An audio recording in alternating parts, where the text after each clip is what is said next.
എന്തെല്ലാം എല്ലാവർക്കും സുഖം തന്നെയാ. നമുക്കൊരു ട്രിവാൻഡ്രം സ്പെഷ്യൽ ഉള്ളിത്തീയൽ ഉണ്ടാക്കിയാലോ? നല്ല അടിപൊളി ടേസ്റ്റാണ്, പെട്ടെന്ന് ഉണ്ടാക്കിയെടുക്കാം. നമുക്ക് അതിനെന്തെല്ലാം വേണ്ടതെന്നൊന്ന് നോക്കാം. അതിനായിട്ട് ഒരു അടികട്ടിയുള്ളൊരു ചീനച്ചട്ടി അടുപ്പത്ത് വെച്ച് ചൂടാകുന്നുണ്ട്. അതിലേക്ക് 1 കപ്പ് നല്ല മൂത്ത തേങ്ങയായിരിക്കണേ, വളരെ നല്ല വളഞ്ഞ തേങ്ങ മാത്രമേ എടുക്കാവൂ. ഒരു കപ്പ് തേങ്ങയും 1/2 ടീസ്പൂൺ ഉലുവയും ചേർത്ത് കൊടുത്തിട്ടുണ്ട്. പിന്നെ കറിവേപ്പില, പിന്നെ 1 ടേബിൾ സ്പൂൺ വെളിച്ചെണ്ണയും കൂടി ഇതിലേക്ക് ഒഴിച്ചു കൊടുക്കുന്നുണ്ട് ഞാൻ. അതും കൂടി ചേർത്തിട്ട് നല്ലോണം നമുക്ക് മൂക്ക ഒന്ന് വറുത്തെടുക്കണം. മൂക്ക എന്ന് പറഞ്ഞാൽ ഗോൾഡൻ ബ്രൗൺ ഒന്നും പോരാ, നല്ല ഡാർക്ക് ബ്രൗണാന്ന് പറഞ്ഞിട്ട് ഒരുപാടങ്ങ് വറുത്തിട്ട് കറുത്തു പോയി പിന്നെ അത് കയ്പ്പ് രസമായിപ്പോവും. അങ്ങനെ പാടില്ല. അത് വളരെ പക്വതയോടെ വറുത്തെടുക്കണം, അതാണ് ഇതിൻ്റെ ടേസ്റ്റ്. അപ്പോൾ അതാ നമ്മളിങ്ങനെ ഇളക്കിക്കൊണ്ടിരിക്കുമ്പോൾ കുറച്ച് നല്ല, അതാ ഞാൻ പറഞ്ഞ വരണ്ട തേങ്ങ തന്നെ എടുക്കണം. വരണ്ട തേങ്ങയാകുമ്പോൾ കുറച്ച് കഴിയുമ്പോൾ തേങ്ങയിൽ തന്നെ എണ്ണ പുറത്ത് വരാൻ തുടങ്ങും. ഇതിപ്പോൾ കുറച്ച് എണ്ണ പുറത്ത് വരാൻ തുടങ്ങിയിട്ടുണ്ട്. ഈ സമയത്ത് നമുക്ക് ഒരു 3 മുളക് ചേർത്ത് കൊടുക്കുന്നുണ്ട് ഞാൻ. ബാക്കി നമുക്ക് മുളക് പൊടി അവസാനം ചേർത്ത് കൊടുക്കാം. ഇപ്പോൾ അതാ ഇത് നല്ലോണം ഇളക്കി നല്ല പക്വതയിൽ ഇളക്കിക്കൊണ്ടേയിരിക്കണം. അടുത്ത് തന്നെ ക്ഷമയോടെ നിന്നിട്ട് നല്ല ഡാർക്ക് ബ്രൗൺ ആകുന്നവരെ വറുക്കാം. ഇതാ വറുത്തെടുത്തിട്ടുണ്ട്. കണ്ട, സ്റ്റൗ ഓഫ് ചെയ്താൽ പിന്നെയും ഈ അടി കട്ടിയുള്ളതായതുകൊണ്ട് ചൂടുണ്ടാവും കേട്ടോ. അതുകൊണ്ട് അതിൻ്റെ ഒരു വല്ലാത്ത ബ്രൗൺ ആകുന്നതിന് മുമ്പേ ഒന്ന് സ്റ്റൗ ഓഫ് ചെയ്യണേ. എന്നിട്ട് അതിലേക്ക് 1 ടീസ്പൂൺ മല്ലിപ്പൊടിയാണ് ഞാൻ ചേർത്ത് കൊടുത്തത്. മുഴുമല്ലിയാണ് ഞങ്ങൾ ചേർക്കുന്നെങ്കിൽ തേങ്ങ വറക്കുമ്പം തന്നെ ഇടണം. അപ്പോൾ അതാ ഇനി ആ മല്ലിയും കൂടി അതിലൊന്നൊന്ന് മൂത്തോട്ടെ. ഇനി നമുക്ക് ബാക്കിയുള്ള എന്തെല്ലാം നോക്കാം. അതിനായിട്ട് 1/4 കിലോ ചെറിയുള്ളി എടുത്ത് വെച്ചിട്ടുണ്ട്. ഇത് നമുക്കിനി ഒരു നീളത്തിൽ മുറിച്ചെടുക്കണം. പിന്നെ ഒരു നെല്ലിക്ക സൈസ് പുളി പിഴിഞ്ഞെടുത്ത് വെച്ചിട്ടുണ്ട്. പിന്നെ താളിക്കാനുള്ള കറിവേപ്പിലയും മുളകുമെല്ലാം അതിന് ഓരോന്നോരോന്ന് ഇടുമ്പോൾ നമുക്ക് കാണാം.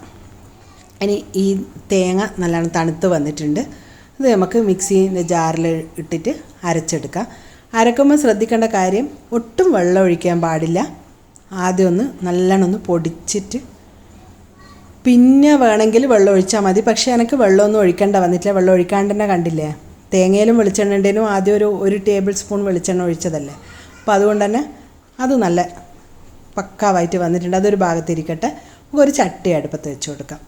അടുപ്പത്ത് വെച്ച് അതേപോലെ തന്നെ പിന്നെയും 1 ടേബിൾ സ്പൂൺ വെളിച്ചെണ്ണ ഒഴിച്ച് കൊടുത്തിട്ടുണ്ട്. 1 ടേബിൾ സ്പൂൺ ആക്ച്വലി പോരാ, ഞാൻ ഒന്നേ ഒഴിച്ചിട്ടുള്ളൂ. അതിലേക്ക് ഒരു 1/4 ടീസ്പൂൺ കടുകും 2 മുളകും കുറച്ച് കറിവേപ്പിലയും കൂടി ഇട്ട് കൊടുത്തിട്ട് നമുക്കൊന്ന് മൂപ്പിച്ചെടുക്കാം. ഒന്ന് മൂക്കട്ടെ. മൂത്തതിന് ശേഷം നമ്മളെ ഉള്ളി വാട്ടിയെടുക്കണം. അതായിട്ടുണ്ട്. ഇനി ഉള്ളി ഇട്ട് കൊടുക്കാം. നീളത്തിലരിഞ്ഞ ഉള്ളി നല്ലോണം ഉള്ളി നല്ലോണം ആ എണ്ണയെ കിടന്ന് വാടി വരണം. എൻ്റെ എണ്ണ കുറവാണ് കേട്ടോ. അപ്പം നിങ്ങൾക്ക് വേണമെങ്കിൽ ഒരു 2 ടേബിൾ സ്പൂൺ വെളിച്ചെണ്ണയിൽ ഒഴിച്ചാൽ നന്നായിട്ടുണ്ടാവും.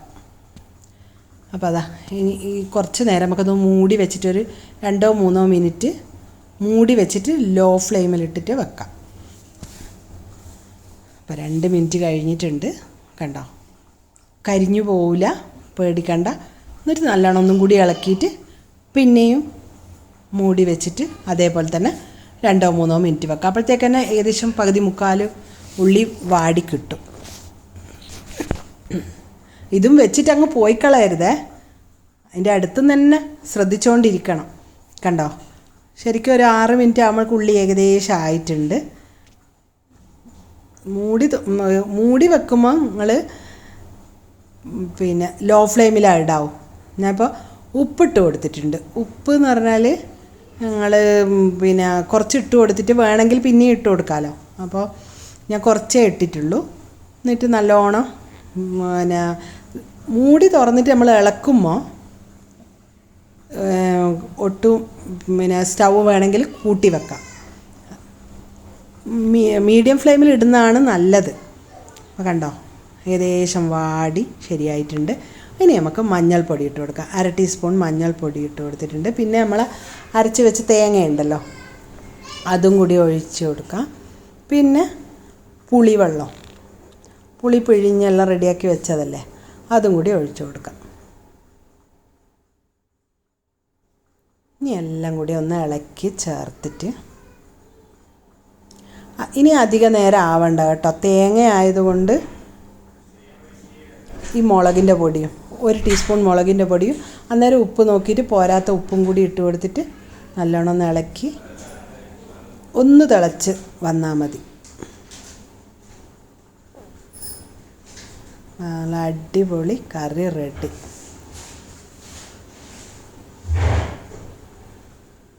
നല്ല ടേസ്റ്റെല്ലാം കറക്റ്റായിട്ട് വന്നിട്ടുണ്ട്. ഇനി നമുക്കിത് സർവിങ് ബൗളിലേക്ക് മാറ്റാം.